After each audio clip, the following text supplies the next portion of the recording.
So here I am making a video I should not be making. It's late at night. I'm kind of trying to be quiet. Don't want to wake my family up, but I wanted to get this in. There was recently a little happening on Twitter. This person, Cheryl Schatz, made a post, Calvin and the Wrath of God Satisfied by Jesus in Hell. Cheryl then goes on to quote from Calvin, which we're about to look at, so I don't know if I will read the whole thing, but just showing what Cheryl emphasizes, saying that he suffered in hell where the greater and more excellent price. And then asking, do we think Calvin was right? And then she quotes from Calvin. Again, we're going to look at that. So clearly, Cheryl thinks that what John Calvin taught was that Jesus, after he died, went into hell and was tortured there. He suffered in hell, and that's where his true satisfaction for sins was. And then, I commented trying to tell Cheryl that she was misinterpreting Calvin, and then some very smug guy commented, this Michael Desmond here, Calvinists must have the reading comprehension of an illiterate English-speaking 3-year-old looking at an Arabic Quran. Or maybe it's just you, but I see a trend. Nothing means what it says unless it matches a pre-selected talking point, and most words mean their antonym. And then he gives this list of alleged, words that Calvinists say the exact opposite of. So clearly, Michael and Cheryl both think John Calvin clearly taught this, and that it's only us illiterate English-speaking 3-year-olds trying to read Arabic who can't understand Calvin in his plain language. Well, I think that his ad hominems are really going to be to his shame in a moment, because you're going to see very, very clearly that John Calvin did not teach that Jesus went into hell and suffered. As a matter of fact, both Michael and Cheryl could have done themselves a favor and just used Google. Like, they could have just used Google, because this is not, what I'm about to say is not controversial. What John Calvin believed, which came to be the dominant view of Reformed theology in general. What John Calvin came to believe is widely known. It's not even controversial. So there's 2 reasons why I decided to make this video. Number 1, because this actually isn't the first time that this has been claimed. I've been on Twitter a lot, and I've seen lots of people, specifically these kind of anti-Calvinists, Provisionists, I'm going to get to that in a minute, who have made this claim about Calvin. So it's not just Cheryl, and it's not just Michael. So I decided, hey, if enough people are confused, I'd make a video on it. So that's one reason. Another reason is because I think it just needs to be exposed at how much these anti-Calvinists really don't do a lot of reading. They really don't read things in context. They don't study scholarship. It's very, very, they just see a little thing that they cherry pick, because Calvin is actually quite clear about what he believes. It really is quite clear, and there's really not been any controversy until these very online Provisionists started picking Calvin apart. So I think it just needs to be shown the way people like Cheryl and the way people like Michael just are really not reading. Like, that's why, again, this comment here is just going to it's very ironic. But I need to give a little bit of a background before I tell you about what Calvin believed. First, I need to say, what is my goal with this video? And I want to be very clear. My goal is not to agree with Calvin or to prove Calvin right. So please, if you're here for me to defend Calvin's views, maybe in a different channel, different video, but that's not what I'm doing. So please, please, please don't, I don't want to see any comments about how I didn't prove Calvin's point and Calvin is still wrong, whatever. That's not what I'm here to do. This video has nothing to do with whether he was right or wrong.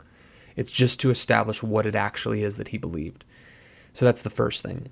The second thing I can't do is I can't give a lot of background into what the subject matter is. So let me just briefly explain the subject matter that Calvin's talking about. So Calvin, in his Institutes, and what Cheryl posted, is basically the Institutes are kind of loosely structured after the Apostles' Creed.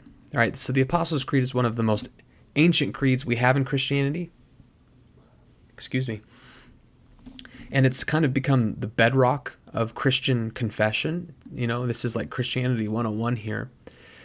But there's this interesting part of the Apostles' Creed that if you go to a church that doesn't recite it, it might throw you back a bit, which is that after getting into who Jesus is, that he was conceived by the Holy Spirit, the incarnation, Christmas, born of the Virgin Mary, suffered under Pontius Pilate, was crucified, right? So there's his scourgings, his trials, now his crucifixion.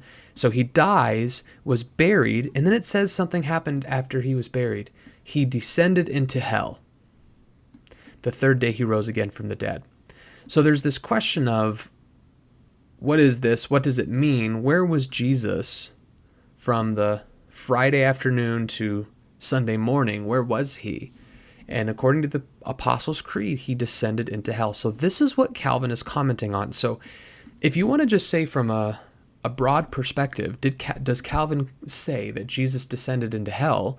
Well, yes, the answer to that is yes, as every Christian has affirmed for 2,000 years, right? That's what the Apostles' Creed says, and this has been our bedrock confession. So everybody affirms, at least will say the words, that Jesus descended into hell.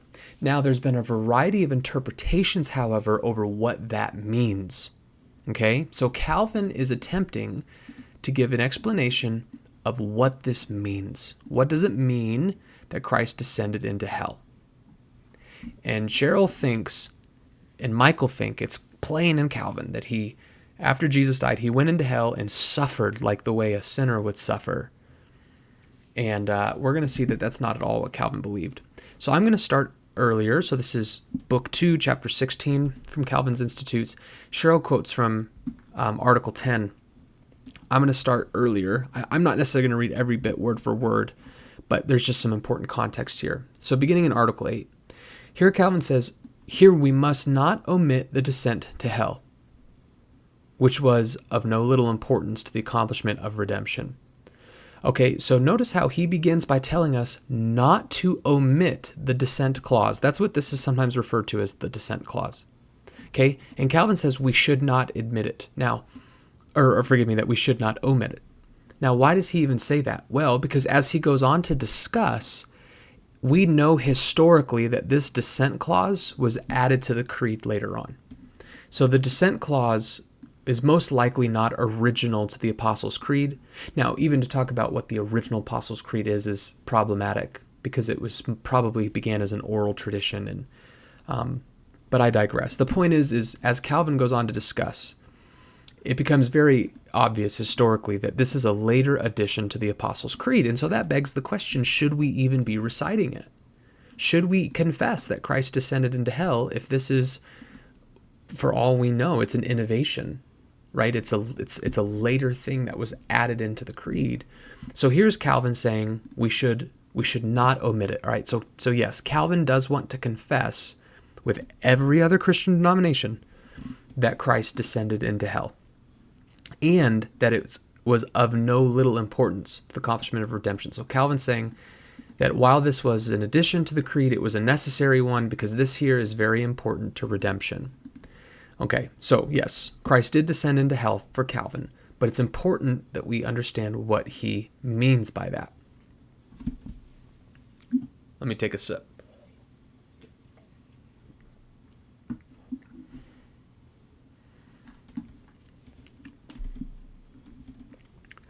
So towards the end of this paragraph, he begins to break down how different theologians have understood what it means that he descended into hell. And here he begins to, what I was going to say earlier in their video and I forgot that I don't have time to get into is, technically in the Greek, this is the word Hades. And so I don't have time to get into all the theological background about the concept of Hades, of where Christ was, or where saints potentially went before Jesus's, death, burial, and resurrection. So there's this whole complex theology of Sheol and Hades, and I'm just not going to get into all of that today. So I should have said that at the beginning of the video. I apologize. But like I said, this this intermediary state, Hades, what this is referring to, I'm not going to get into a lot of details about it today. I just want to focus on what Calvin is saying. But so Calvin again, so he's kind of starting to make a taxonomy, or not really a taxonomy, just a survey of what some people believe. And he brings up how some interpret the word hell or Hades as basically just being the same word for sepulcher, or which is a tomb or a grave. And so some are basically saying that this just means that he was buried, that he went under the earth, right? And Calvin basically he rejects that for a couple of reasons, but the number one being that it's improbable because it would be a superfluous tautology, right? Because the creed already says buried, right? So why would it say he was buried and then he descended into the grave? It would be saying the exact same thing twice in a row. So Calvin rejects that understanding. And then he goes in Article 9 to further list different interpretations of that. So he begins that Christ descended to the souls of the patriarchs who died under the law to announce his accomplished redemption and bring them out of the prison to which they were confined. And then he quotes some of the Old Testament passages that are used to establish that. And then he goes on to say why he disagrees with this.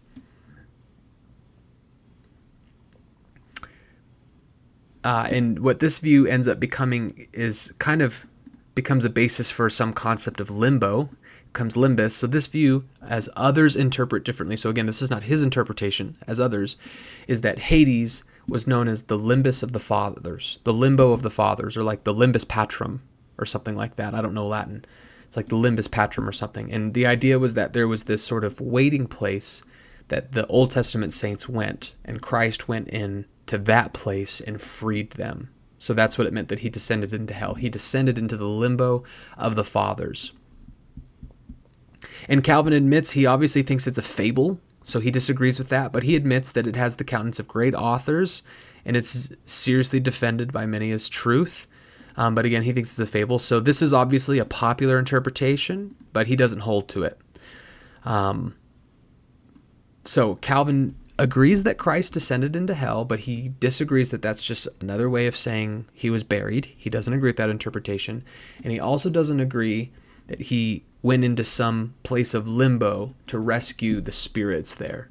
Okay? And I'll let you read Calvin's reasonings for that. So now we get to Article 10, where Calvin is going to tell us how he interprets the Apostles' Creed. What does this mean for Calvin? Christ descended into hell. What does that mean?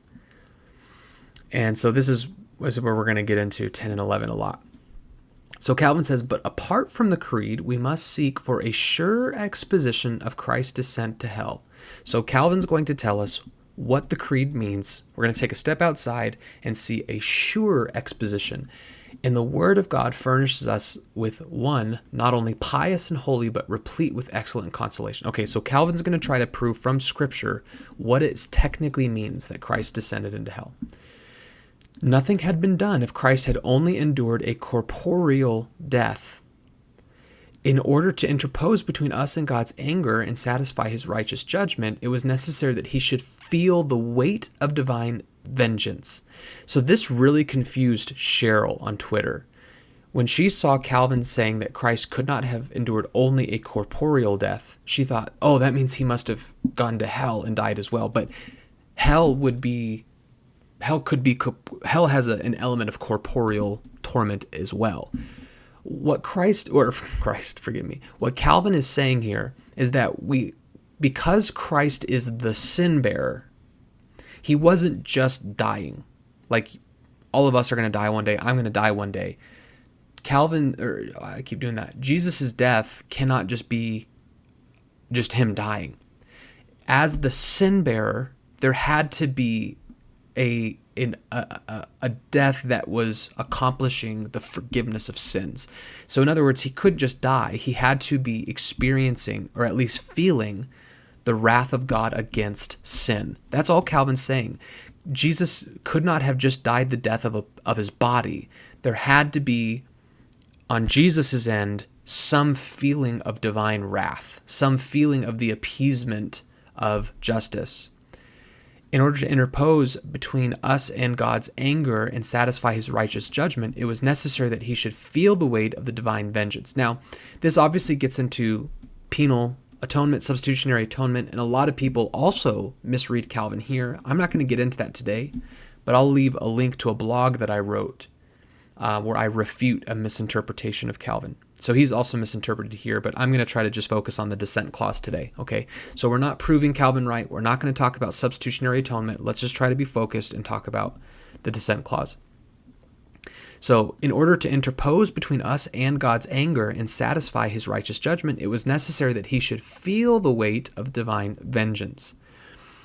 Whence also it was necessary that he should engage, as it were, at close quarters with the powers of hell and the horrors of eternal death. So here Calvin is saying, in order for Jesus' death to be like truly the sin-bearing death, he not only had to feel the weight of divine justice, but he also in some sense his death had to overcome the demons and the enemies, right? Like when I die, that's not the victory over Satan. So Jesus' death had to be different than my death, because when he died, there had to be, if he's the sin bearer, if he's accomplishing salvation, there had to be some sort of victory over hell, some sort of victory over the demons.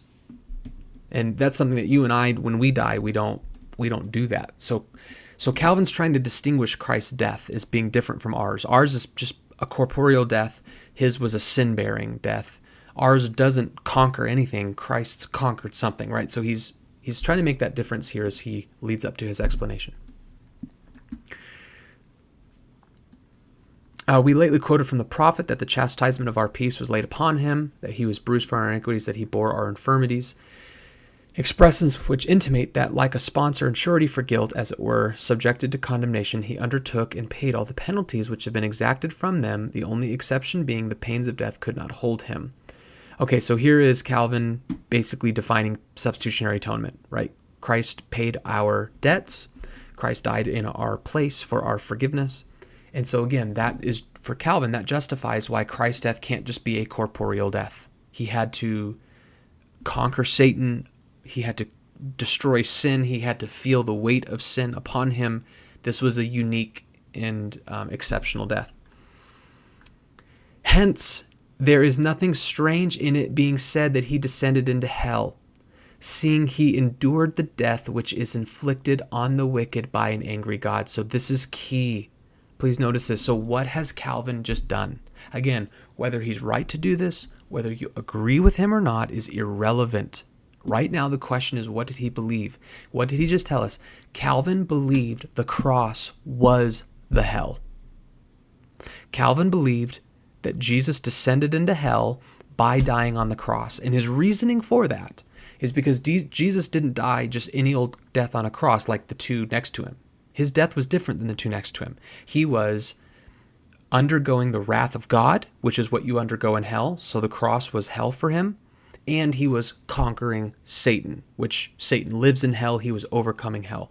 So Calvin's saying that Christ descended into hell on the cross by taking on the wrath of God, overcoming the wrath of God, forgiving sins, and conquering the demons. We can metaphorically speak of the cross as a descent into hell. That's what Calvin is saying.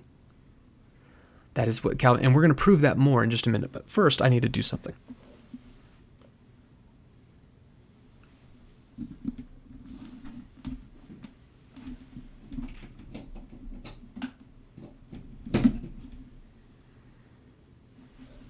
Sorry, I had to plug the computer in.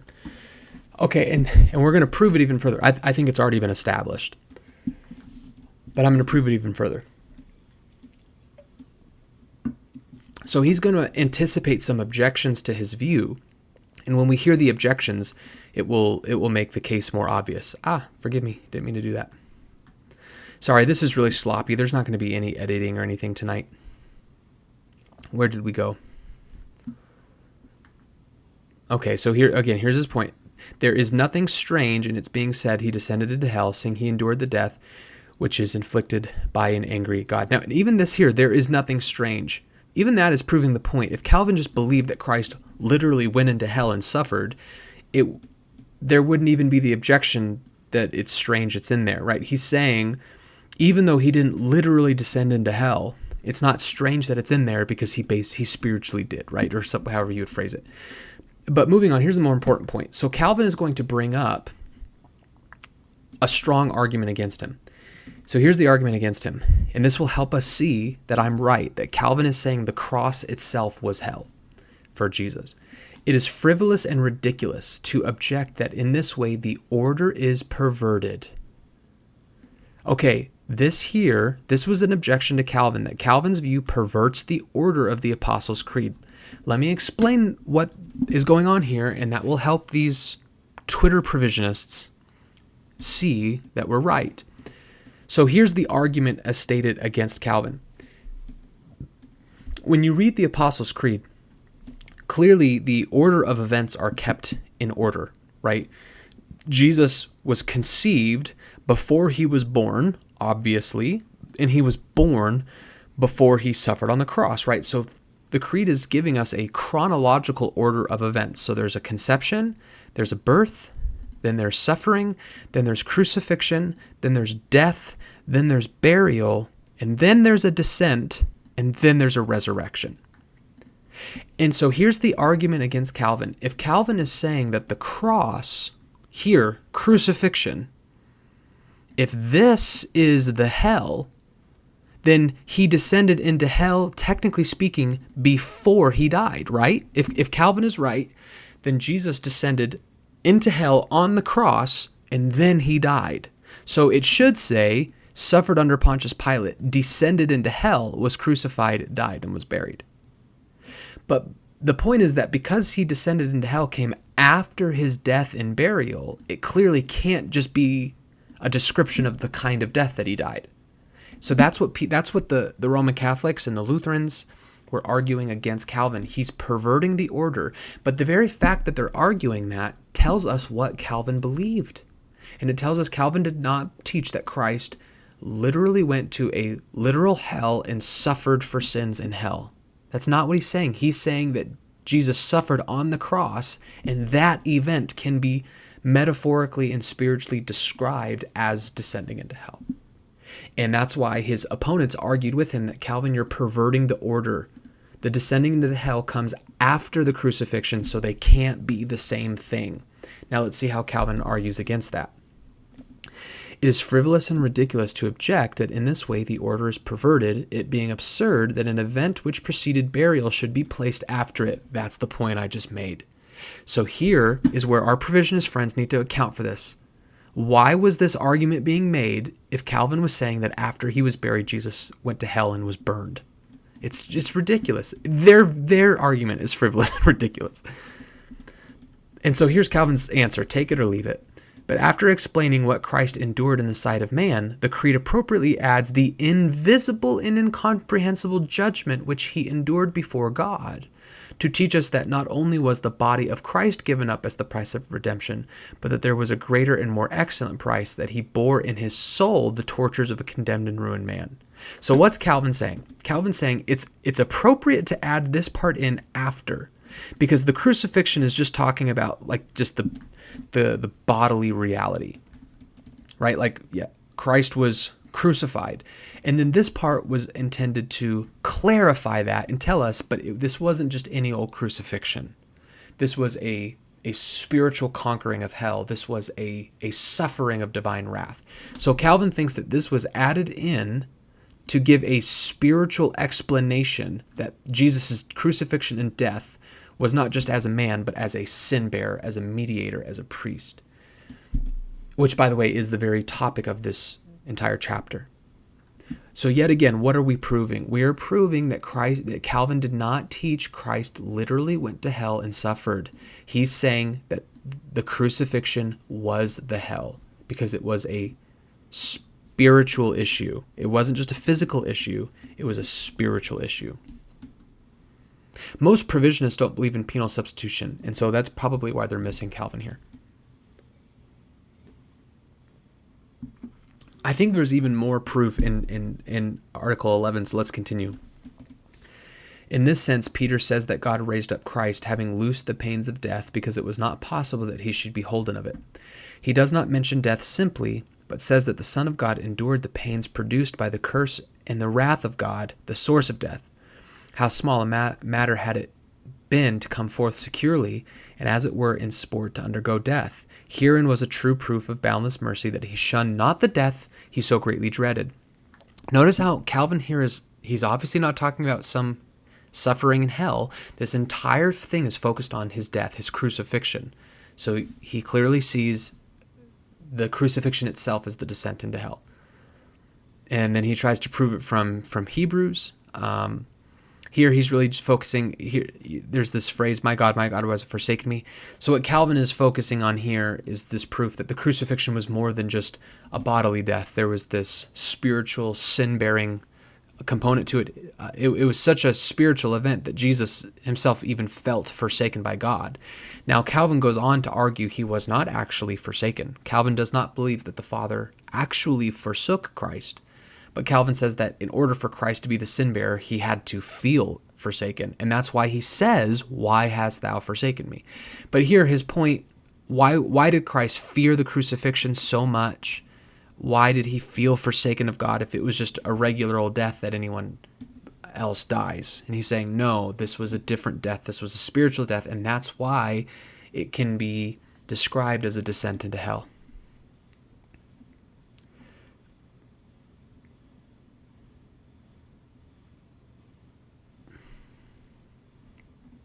Let me see if there's anything else. I'm sure there is, because a lot of this is he's just answering objections if you were to read through all of it. But I think I've made the point pretty clear, and so I'm going to just wrap it up there. But to summarize, I don't know where all of these provisionists are getting this idea that Calvin thinks that Jesus went into hell and was tortured. It's just simply not true. And just like I said, just do a Google update. The scholarship is all very clear. As a matter of fact, this has always been a strong criticism of Calvin. People who don't like Calvin will talk about how much he butchers the descent clause by just turning it into the resurrection. And a lot of people disagree with it. But this idea that he thinks Christ literally went into hell and suffered, it's just no one has ever accused Calvin of that. So this rude comment, again, about how I have the reading comprehension of an illiterate English-speaking 3-year-old looking at Arabic Quran. Well, if that's the case, then every single scholar has all been as dumb as me, because it is only Michael and Cheryl and these recent provisionists who love to cherry pick Calvin and take him out of context who have come up with this idea. The scholarship has been well understood what Calvin believed. There's a lot of debate whether he was right. There's a lot of controversy over whether he was right or whether he's stretching and reaching here. But the fact is Calvin believed that the cross was the descent into hell. He did not teach that Jesus went to hell. So I hope the provisionists will watch this, and I hope they will stop spreading this misrepresentation. Now that if you have seen this, I think you owe it to yourself to remove your posts. And you should share it with your other provisionist friends when you see them make the same accusation. So hope this was helpful and edifying. Thanks for watching. God bless.